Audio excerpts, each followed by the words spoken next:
Rounded up there, you're like, that's fine. Let me just fall more behind. That's okay. I'll come over. He's playing this mid lane very aggressive, and he has to do so, right? You know, even when you just take the buys into consideration, it's going to bounce. So Spica can base, and Huni can just back it up.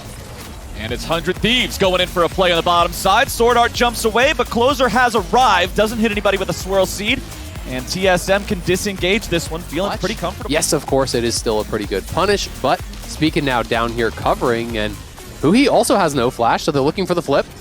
Okay, this could turn into a full-on 3v3. TSM are walking it off, trying to get back away. Swirl Seed hits the mark that time. His mid laner to do the exact same. Spica now heading into the enemy jungle, recognizing he lost his. But now the punish. Someday makes a rotation down, and Spica is not long for this world. First blood to 100 Thieves. And says, all right, you guys are ready for mid lane. We're to go down to bot and get that guaranteed crash. Huni timing out of Mega. He's in trouble here. Oh, Huni have to flash away. Someday's jumping right after him with To the Skies, and Huni's to the ground. Someday still dies after the fact, though, and Huni will take that 1-for-1. That tower. We'll see how it all does shake out here, but Huni, right as Mega expires, you know you are in so much trouble. He couldn't get the double hop there onto Someday, commits the flash early. Someday, though, going in for it, is able to get the kill, but takes the last shot of the marksman champions on 100 Thieves. And now Huni is in some trouble. With the flash already been used last time, it's time for the Eep, and Closer picks up his first kill of the game. To protect the potential Herald take, and also to chase down Someday and push him off that turret that was getting dangerously low. Ooh, Power of Evil going in there for the shockwave on Someday, but he gets back away with the proc on the Eclipse. Sword Art now has to use that crash down to get out of here. As Frost, which I think can really work out. Well, TSM used that Rift Herald here for the second time to grab the turret in top lane, coming in full force to try to take him out. Oh, he just got spotted, though. Actually, a bit of a lazy recall. He's going to have to TP, and that could get interrupted.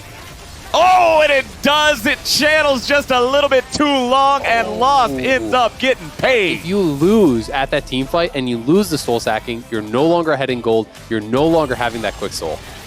And there we go, TSM with the engage on Someday yet again. Yeah, he stays alive an extra second thanks to Eclipse, but Power of Evil picks up a kill. Half of the river. They're the ones with priority over this area for now. Power of Evil's Shockwave is once again ready to go, but Rel ulti is not. He's going in, but the Pulverize will not find the target. Spica gets away with a flash over the wall and a big shutdown. Nicely done, TSM. Getting the kill on the 100 Thieves mid laner at just the right time. The Drake is alive, and 100 Thieves are heading for the hills. Huni leads the charge, trying to find an opportunity or an angle here for the Mega Gnar. And there it is. 2 kills over to TSM, make it 3. And 100 Thieves collapse in the mid game. 100 Thieves approaching the area, trying to check safely as they move forward, but you can't be too safe. The Baron's already down to 2K, down to 1K. TSM, they nearly have it, and they got it now with a fight after the fact, grabbing them 2 more kills. Double kill over to Spica. And TSM have the much better 5v5 composition. 100 Thieves game just got incredibly difficult. Okay, we'll see the Ash Arrow find the target here, so at least they have a shutdown. Good pick onto Spica to buy 100 Thieves a little bit more time. He tries to walk away and disengage, but the Jinx rockets are flying out fast. Huni was down on the bot side. We go into the Honda performance play here. Over the wall, Baron taken, no chance. Double kill there for Spica. It was set up beautifully by the Gnar, by the... So many options here, but a nice engage coming out from 100 Thieves, and they will find Huni and just pop him. For TSM, nice. You brought that up in Champ Select. It's just a very straightforward type of composition. You got a Jinx scaling up to 3 completed items now. There's your wombo, there's your combo. Good one. Actually make something big happen, but at the same time, I mean, if you lose out at this Baron, 100 Thieves maybe get back in. Oh, 100 Thieves, though, their support is in a bad spot in a 1v4. I don't even care if you're Alistar with an ulti. You are not tanky enough for that, and Lost goes on a killing spree with that kill. You want someone behind the Baron blocking the Shock Blast from actually having any chance of stealing.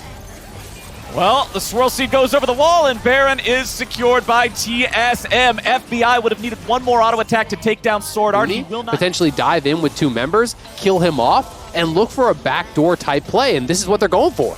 And that's what I love to see, because they know they can't win a team fight. You're not going to 5v5 an Orianna and a Jinx that's scaled up to the late game point. You've got to try to be creative. You got to look for alternative avenues here. But the instant shockwave, Power of Evil says, we aren't doing that. No way, nowhere, no how. And with a teleport showing up too, TSM are ready to push for the win. They'll bring Huni in now. Both teleports from both solo laners are locked and loaded and ready to go. It is a 3v5 on the map. Look at the damage. FBI is just gone from this world, as are 100 Thieves, as TSM wins game number 1 here in this series very swiftly, very decisive.